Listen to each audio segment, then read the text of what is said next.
ಯಾವಾಗಲೂ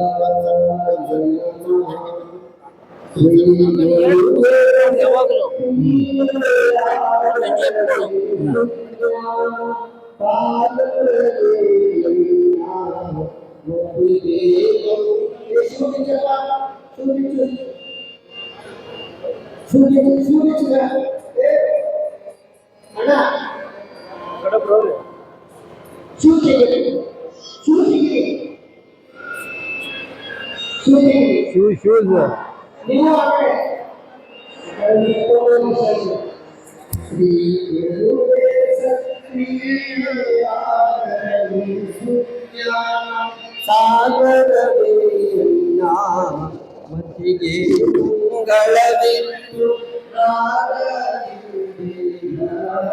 ಕೃಪೆಯಾಗು ಶ್ರೀ ಗುರುವೇ ಸಕ್ರಿಯ ಆಗರವೇ ಸುಜ್ಞಾನ ಸಾಗರವೇ ಎನ್ನ ಮತಿಗೆ ಮಂಗಳವಿತ್ತು ರಾಗದಿಂಬೇಗ ಕೃಪೆಯಾಗು ಗುರುವೇ ಭಕ್ತರ ಕಲ್ಪ ತರುವೆ ಸಜ್ಜನ ಮಾನೋ ಹರವೇ ನಿಜ ಭಕ್ತಿ ಜ್ಞಾನ ವೈರಾಗ್ಯ ಮಂದಿರವೇ ಮಧುರುವೇ ಕೃಪೆಯಾಗು ದೇಶಿಕನೆ ಅನುಭವೋಲ್ಲಾಸಕನೆ ಸಂಕಲ್ಪ ನಾಶಕನೆ ಆನ ವಾದಿತ್ರೈ ಮಲದೋಣಿ ರಾಶಕನೆ ಎನಗೆ ಕೃಪೆಯಾಗು ಕಾರ್ಯ ಕಾರಣ ಭಕ್ತಿ ದೂರ್ಯ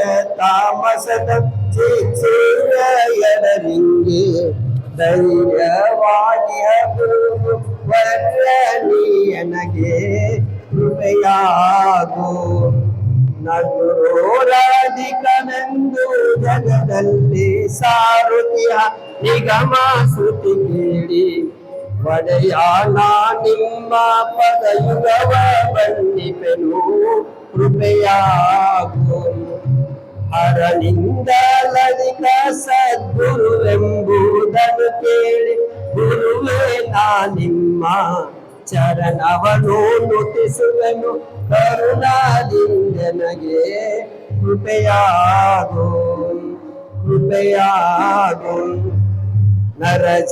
ನರಜೀವಿಗಳಿಗೋರ್ವ ಹರನೆ ಕಾರಣಕರ್ತ ಶರಣ ಸಂತತಿಗೆ ಗುರುವೇ ನೀ ಕರ್ತನೆಂದರಗಿರ್ಪೆ ನಡಿಗೆ ಕೃಪೆಯಾಗು ಶಿವನ ಸನ್ನಿಧಿಯರ್ಗೆ ಭವ ಮರಣ ಉಂಟೆಂದು ತವ ಪಾದ ಪದ್ಮ ಸನ್ನಿಧಿಯ ಬಯಸಿ ಬಂದವನಗೆ ಗುರುವೇ ಕೃಪೆಯಾಗು ನಾನು ನನ್ನ ಶಬ್ದ ಪಾನಿ ಇಂದ್ರಗೆವಂತೆ ಜಾನ ಶ್ರೀ ಗುರುವೇ ನೀ ನುಡಿಸಿದಂತೆ ನಾ ಮಾನದಲೇ ನುಡಿದೆ ಕೃಪೆಯಾಗು ಗುಡಿ ಮಾತಿಗೊಮ್ಮೆ ಮಾರುಡಿಯ ತಾಕೊಡುವಂತೆ ಒಡೆಯ ನೀವತ್ತು ನುಡಿಗಟ್ಟ ಪರಿಯೋಳ ನುಡಿವೆ ನೈ ಗುರುವೇ ಕೃಪೆಯಾಗು ಕೃಪೆಯಾಗು ಯಂತ್ರವಾದನ ಹಸ್ತಾಂತ್ರ ಬೊಂಬೆಯದು ಪರತಂತ್ರದಿಂದಾರು ಒಂದೆನ್ನಾಡಿಸುವ ಸ್ವತಂತ್ರ ಶ್ರೀ ಗುರುವೇ ಕೃಪೆಯಾಗು ಕೃಪೆಯಾಗು ಸ್ವಾನುಭಾವದ ನೆಲೆಯ ನಾನೇನ ಬಲ್ಲೇನೆ ನೀನೇ ಒಳಹೊಕ್ಕು ಏನ ನುಡಿಸಿದೊಡನೆ ನಾನುಡುವೆ ಗುರುವೇ ಕೃಪೆಯಾಗು ಹಲವು ಮಾತೆಯನ್ನು ನೀನೊಲಿದು ಪಾದವನಿಟ್ಟ ನೆಲವೇ ಸುಕ್ಷೇತ್ರ ಜಲವೇ ಪಾವನ ತೀರ್ಥ ಸುಲಭ ಶ್ರೀ ಗುರುವೇ ಕೃಪೆಯಾಗು ಕೃಪೆಯಾಗು ಪರಡು ಕೊನರುವುದು ಬಲು ಬರಡು ಹಯನಾಗುವುದು ಕುರುಡಂಗಿ ಕಣ್ಣು ಬಹುದು ನಿಮ್ಮೊಡುಮೆ ಎಂದರಿದೆ ನೈ ಗುರುವೇ ಕೃಪೆಯಾಗು ಕೃಪೆಯಾಗು. ಜೈ ಗುರು ಬಸವೇಶ್ವರ ಮಹಾದೇವ್. ಅತ್ಯಂತ ಶ್ರದ್ಧೆಯಿಂದ ಪೂಜ್ಯ ಪಾದರಾಗಿರ್ತಕ್ಕಂಥ ತಂದೆ ತಾಯಿಗಳ ಪಾದ ಪೂಜೆಯನ್ನ ನೆರವೇರಿಸಿರ್ತಕ್ಕಂಥ ನೂತನ ದಂಪತಿಗಳಿಗೆ ಭಕ್ತಿಯಿಂದ ಶರಣಾರ್ಥಿಗಳನ್ನ ಸಮರ್ಪಿಸಿ ಮತ್ತು ಅಷ್ಟೇ ಪ್ರೀತಿ ವಿಶ್ವಾಸದಿಂದ ಅವರು ಕೊಡಮಾಡಿರ್ತಕ್ಕಂಥ ಆ ಸದ್ಭಕ್ತಿಯನ್ನ ಅರ್ಪಿಸಿಕೊಂಡಿರ್ತಕ್ಕಂಥ ಹಿರಿಯ ಜಂಗಮ ಪೂಜ್ಯ ತಂದೆ ತಾಯಿಗಳಿಗೂ ಕೂಡ ಭಕ್ತಿಯಿಂದ ಶರಣಾರ್ಥಿಗಳನ್ನ ಸಮರ್ಪಿಸಿ ಇಂಥ ಒಂದು ಭಾವನಾ ಕಾರ್ಯಕ್ರಮವನ್ನು ಕಣ್ತುಂಬಿಕೊಂಡಿರ್ತಕ್ಕಂಥ ತಮಗೆಲ್ಲರಿಗೂ ಕೂಡ ಭಕ್ತಿಯ ಶರಣಾರ್ಥಿಗಳು. ಮತ್ತು ಈಗ ಅದಾವ ನೂತನ ದಂಪತಿಗಳು ಹೆತ್ತು ಹೊತ್ತು ಸಾಗಿಸಲಿರ್ತಕ್ಕಂಥವರಿಗೆ ಇಷ್ಟೊಂದು ಈ ನೆಲೆ ನಿರ್ಮಾಣವಾಗಲು ಕಾರಣಭೂತವಾಗಿರ್ತಕ್ಕಂಥ ಪೂಜ್ಯ ತಂದೆ ತಾಯಿಗಳಿಗೆ ಪುಷ್ಪದ ಮಾಲೆ, ಅವರ ಮನಸ್ಸೇ ಒಂದು ಸುಕೋಮಲವಾರಿತವಾಗಿರ್ತಕ್ಕಂಥದ್ದು. ಈಗ ತಡಿ ಸುಕೋಮಲವಾಗಿರ್ತಕ್ಕಂಥವ್ರು ಅವರ ಬದುಕು ಭವ್ಯವಾಗಲಿ ಬಂಗಾರವಾಗಲಿ ಎಂದು ನೂತನ ದಂಪತಿಗಳಿಗೆ ಅವರು ಹರಿಸಿದ್ದಾರೆ. ಅವರಿಗೆ ಧನ್ಯವಾದಗಳನ್ನು ಸಮರ್ಪಿಸಿ ಈಗ ಈ ಕಾರ್ಯಕ್ರಮದ ಹಿನ್ನೆಲೆ ಉದ್ದೇಶ, ಯಾಕಾಗಿ ಇಂಥ ಕಾರ್ಯಕ್ರಮವನ್ನು ಮಾಡ್ತಾ ಇದ್ದೀವಿ, ಶರಣರು ನಮ್ಮ ಈ ಬದುಕಿಗೆ ಕೊಟ್ಟಿರ್ತಕ್ಕಂಥ ದಿವ್ಯ ಸಂದೇಶಗಳೇನು ಅಂತಕ್ಕಂಥ ಇಂತು ಮುಂತಾದ ಶರಣರ ವಿಚಾರಧಾರೆಗಳನ್ನ ವಚನ ಸಂದೇಶಗಳನ್ನ ಹೊತ್ತು ನಮಗೆ ಅನುಭವವನ್ನ ದಯಪಾಲಿಸಬೇಕೆಂದು ಶರಣರಾಗಿರ್ತಕ್ಕಂಥ ಅಶೋಕನ್ನ ಬರಗುಂಡಿ ಸರ್ ಅವರಿಗೆ ಸದ್ಭಕ್ತಿಯಿಂದ ವಿನಂತಿಸಿಕೊಳ್ಳುತ್ತೇವೆ. ಸರ್ ನಮ್ಮದು 75% ತೋರ್ ಮಾತಾಡ್ಕೊಂಡು ಸೆಂಟ್ರದ ಹೋದ್ರೆ ನಾವು ಕೊಂಡಿರ್ತಾನೆ ನೋಡ್ರಿ.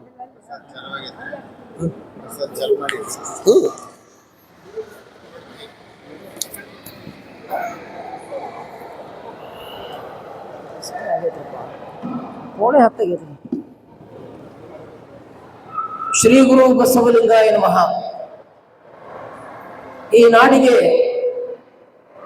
ಭೇದವಿಲ್ಲದ ಬದುಕನ್ನ ಕರುಣಿಸಿದ ಧರ್ಮಗುರು ಬಸವ ತಂದೆಯನ್ನ, ಆ ಪರಂಪರೆಯ ಎಲ್ಲ ಕಾಯಕದ ಎಲ್ಲ ಶರಣರುಗಳನ್ನ ಧನ್ಯತೆಯಿಂದ ನೆನೆದು ಅವರಿಗೆ ಅನಂತ ಕೋಟಿ ಶರಣಾರ್ಥಿಗಳನ್ನ ಪ್ರಥಮದಲ್ಲಿ ಸಲ್ಲಿಸಿ, ಯಾಳ್ವಾರ್ ಪರಿವಾರದ ಕಲ್ಯಾಣ ಮಹೋತ್ಸವದಲ್ಲಿ ನೆರೆದಿರುವಂತಹ ಬಿರಾದಾರ್, ಗುಜಿಗೊಂಡ ಹಾಗೂ ಯಾಳ್ವಾರ್ ಪರಿವಾರದ ಎಲ್ಲ ಬಂಧುಗಳಿಗೆ ಭಕ್ತಿಯ ಶರಣಾರ್ಥಿಗಳು. ಬಂಧುಗಳೇ, ಸಮಯ ಬಹಳಷ್ಟು ಆಗಿದೆ. ಈ ನಿಶ್ಚಯ ಕಾರಣ ವಿಳಂಬವಾಗಿದೆ. ಆದರೆ ವಿಳಂಬವಾಗಲಿಕ್ಕೆ ನಾವು ಕಾರಣ ಅಲ್ಲ ಅನ್ನೋದನ್ನು ಮೊದಲು ನಿಮಗೆ ಹೇಳಿಕ್ಕೆ ನಾನು ಇಷ್ಟಪಡ್ತೇನೆ.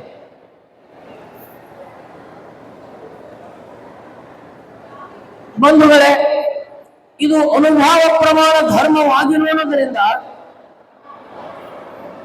ಈ ಸಂಸ್ಕಾರವನ್ನ ಕೊಡುವಂತಹ ಕಾರ್ಯಕ್ರಮದಲ್ಲಿ ಕಲ್ಯಾಣ ಮಹೋತ್ಸವಕ್ಕೆ ಸಂಬಂಧಿಸಿರುವಂತಹ 4 ಮಾತುಗಳನ್ನ ನಮ್ಮ ಮಕ್ಕಳಿಗೆ ಹೇಳುವಂತಹದ್ದು ನಮ್ಮ ಜವಾಬ್ದಾರಿ. ಅದನ್ನ ಕೇಳಿಸಿಕೊಳ್ಳಬೇಕಾಗಿರುವಂತಹದ್ದು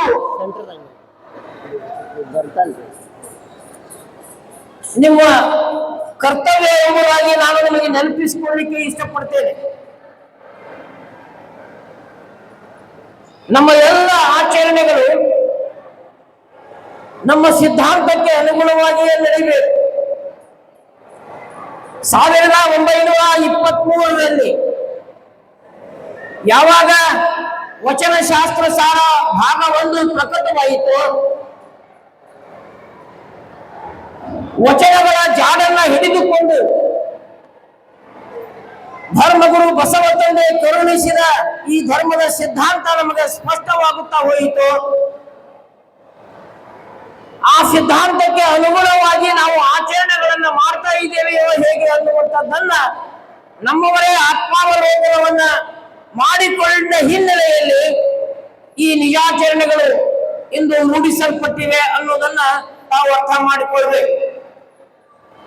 ನಮ್ಮ ಯಾಳವಾರ ಅಣ್ಣಾವರು ಪ್ರಕಟಿಸಿರುವಂತಹ ಈ ಪುಸ್ತಕ ನಿಮ್ ಎಲ್ಲರ ಕೈಯೊಳಗನ್ನ ನೀವು ಯಾರು ನೋಡಿಲ್ಲ ಅಂತ ನಾನು ಭಾವಿಸ್ತೇನೆ.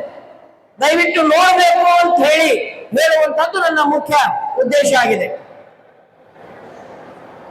ಅಯ್ಯನಗೌಡ ಪಾಟೀಲ್ ಅಂತ ಅನ್ನುವಂತಹ ಗೃಹಸ್ಥ ಶರಣರು, ಅಳವಂಡಿಯ ಅಯ್ಯನಗೌಡ ಪಾಟೀಲ್ ತಾಲೂಕು ಅಳವಂಡಿಯವರು,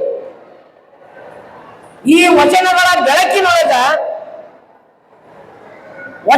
ಬೆಳಕಿನೊಳಗೆ ನಮ್ಮ ಎಲ್ಲ ಆಚರಣೆಗಳು ಯಾವ ರೀತಿಯಲ್ಲಿ ತಪ್ಪಿದಾವೆ ಅನ್ನುವಂಥದ್ದನ್ನ ಮೇಲಿಂದ ಮೇಲೆ ತಿಳಿಸಿಕೊಡ್ತಾ ಬಂದ್ರು.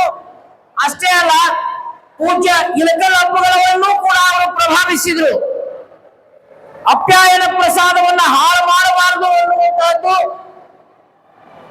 ಹಾಗೆಯೇ ಪವಿತ್ರವಾಗಿರುವಂತಹ ಅಷ್ಟಾವರಣಗಳ ಸಂಬಂಧದ ಮುಖಾಂತರವೇ ನಮ್ಮ ಎಲ್ಲ ಕಲ್ಯಾಣ ಮಹೋತ್ಸವಗಳು ನೆರವೇರಬೇಕು ಅನ್ನುವಂತಹದ್ದು,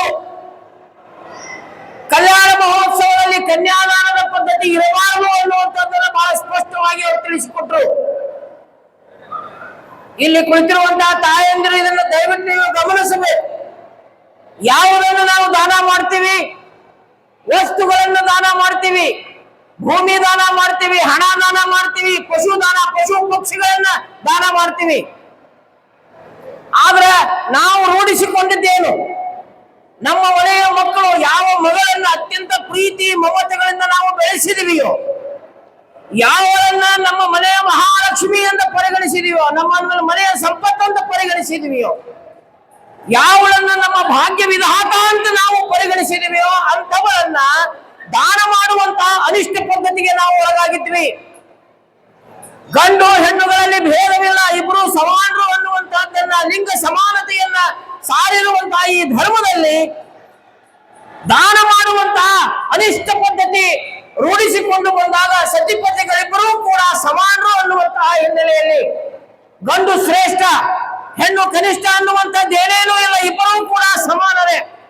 ಬದುಕಿನ ಗಾಲಿ, ಈ ಬದುಕಿನ ಬಂಡಿ ಇದು ಮುನ್ನಡೆಯಲಿಕ್ಕಾಗಿ ಇಬ್ಬರೂ ಕೂಡ ಸಮಾನವಾಗಿ ಆ ಬದುಕಿನ ನಗುವನ್ನು ಹೊರಬೇಕು ಅನ್ನುವಂತಹ ಒಂದು ಉದಾತ್ತ ಕಲ್ಪನೆಯನ್ನು ಶರಣರು ಕಟ್ಟಿಕೊಟ್ಟಲ್ಲ. ಆ ಹಿನ್ನೆಲೆಯಲ್ಲಿ ಕಲ್ಯಾಣ ಮಹೋತ್ಸವವನ್ನು ನೆರವೇರಿಸಿಕೊಂಡು ಬರುವಂತಹ ಪ್ರಸಂಗವನ್ನ ನಮ್ಮವರು ರೂಢಿಸಿಕೊಂಡಿದ್ದು.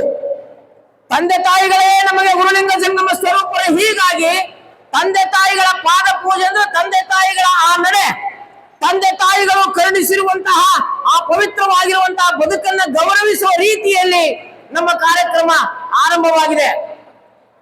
ನೀವು ಸ್ವಲ್ಪ ಗಮನಿಸಬೇಕು, ಜಗತ್ತಿನ ಯಾವ ಧರ್ಮದ ಒಳಗಡೆ ಈ ದಾಂಪತ್ಯಕ್ಕೆ ಇಂತಹ ಒಂದು ಪಾವಿತ್ರ್ಯತೆಯನ್ನ ಕೊಟ್ಟಿದ್ದಾರೆ ಅನ್ನೋದನ್ನ ಧರ್ಮಗುರು ಬಸವ ತಂದೆ ಹೇಳ್ತಾರೆ. ಸತಿಪತಿಗಳು ಪ್ರತಿ ದೃಷ್ಟಿಯಾಗಿ ಮಾಡಬಲ್ಲಡೆ ಮಾಟ, ಅದು ಕೂಡಲ ಸಂಗಮ ದೇವನ ಕೂಡುವ ಕೂಟ ಅಂತ ಹೇಳ್ತಾರೆ. ಸತಿಪತಿಗಳು ಪರಸ್ಪರ ಏಕ ಭಾವದಿಂದ, ಭಿನ್ನ ಭಾವವಿಲ್ಲದೆ ಇಬ್ಬರು ನಡೆಸುವಂತಹ ದಾಂಪತ್ಯದ ಆ ಬದುಕು ಅದು ದೇವ ಪೂಜೆಗೆ ಸಮ. ಕೂಡಲ ಸಂಗಮ ದೇವನ ಪೂಜಿಸುವ ಆ ರೀತಿ ಏನೈತಲ್ಲ ಅದಕ್ಕೆ ಸಮ ಅನ್ನುವ ಹಿನ್ನೆಲೆಯೊಳಗ ಈ ದಾಂಪತ್ಯಕ್ಕೆ ಗೌರವವನ್ನು ಕೊಟ್ಟಿರುವಂತವರು. ಉಭಯ ದೃಷ್ಟಿ ಏಕ ದೃಷ್ಟಿಯಲ್ಲಿ ಅದು ಪರಿವರ್ತನೆ ಆಗಬೇಕು, ಅವರಿಬ್ಬರ ದೃಷ್ಟಿ ಬದಲಿಯಾಗಕೂಡದು, ಅದು ದೇವ ಪೂಜೆಗೆ ಸಮ ಅನ್ನುವಂತಹ ದಾಂಪತ್ಯದ ಬಾಳ್ವೆಯನ್ನ ನಮ್ಮವರು ನಡೆಸಬೇಕು ಅನ್ನುವಂತಹ ಹಿನ್ನೆಲೆಯಲ್ಲಿ ಈ ಲಿಂಗಾಯತದ ಸಂಸ್ಕಾರವನ್ನ ಕೊಡುವುದರ ಮುಖಾಂತರವೇ ನಾಳೆ ಕಲ್ಯಾಣ ಮಹೋತ್ಸವ ನಡೀತಾ ಇದೆ. ಈಗಾಗಲೇ ನಮ್ಮ ಮೂಡಲಗಿಯ ಬೀಗರ ಗುರುಗಳಾಗಿರುವಂತಹ ನಮ್ಮ ಅಯ್ಯರ್ ಮಠಪತಿಯವರು ಬಸವ ಬಂಧುತ್ವದ ಶುಭಾರಂಭದ ಪ್ರಸಂಗವನ್ನು ನೆರವೇರಿಸಿದ್ದಾರೆ. ಇದು ಬಸವ ಬಂಧುತ್ವ, ಎಲ್ಲರಲ್ಲಿ ಸಮರತಿ ಸಮಸುಖ ಸಮಕಳೆ ಆ ಭಾವ ಮೂಡಲಿ ಅನ್ನುವ ಹಿನ್ನೆಲೆಯಲ್ಲಿ ಬಸವ ಬಂಧುತ್ವವನ್ನ ಇಲ್ಲಿ ಬೆಸೆಯಲಾಗಿದೆ. ಆ ಬಸವ ತತ್ವದ ಮುಖಾಂತರವೇ ಅಷ್ಟಾವರಣಗಳ ಸಂಸ್ಕಾರವನ್ನ ಕೊಡುವುದರ ಮುಖಾಂತರವೇ ಅವರನ್ನ ಶರಣ ದಂಪತಿಗಳನ್ನಾಗಿ ನಾಳೆಯಿಂದ ನೋಡುವಂತಹ ಸೌಭಾಗ್ಯ ನಮ್ಮದಾಗುತ್ತದೆ. ಅದ್ಭುತವಾಗಿರುವಂತಹ ಧರ್ಮ ಶರಣ ಬಂಧುಗಳೇ, ಇದೊಂದು ಸ್ವತಂತ್ರವಾಗಿರುವಂತಹ ಆಲೋಚನೆ, ಸ್ವತಂತ್ರವಾಗಿರುವಂತಹ ಮಹಾಮಾರ್ಗ.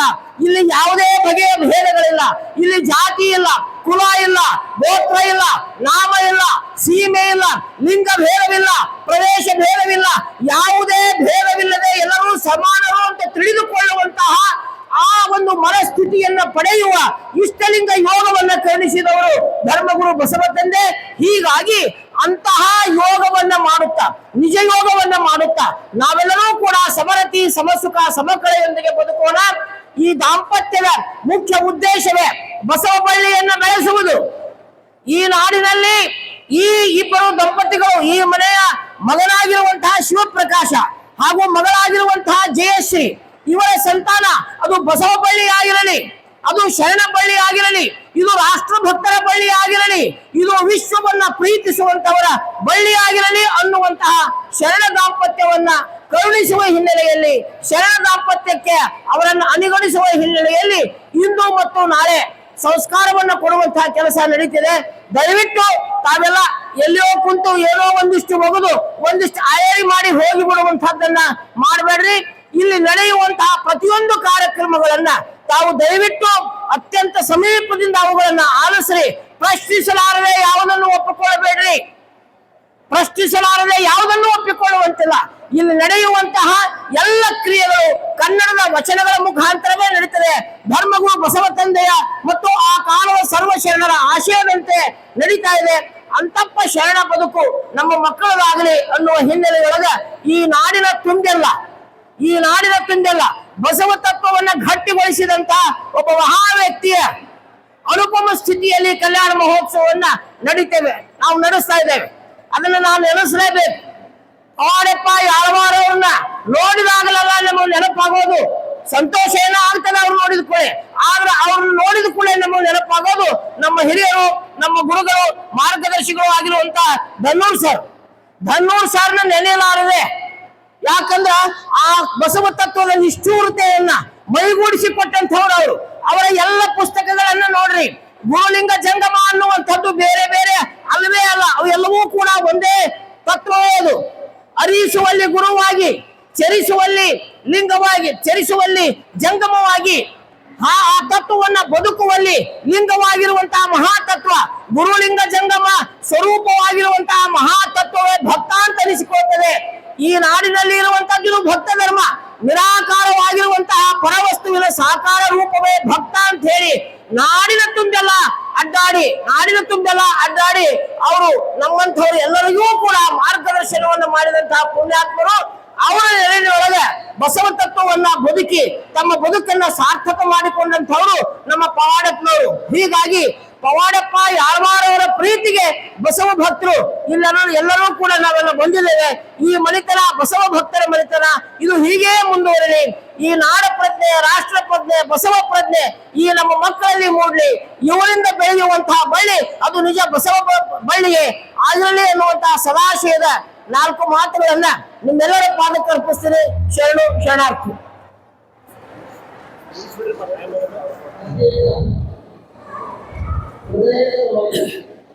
ಅನುಭವ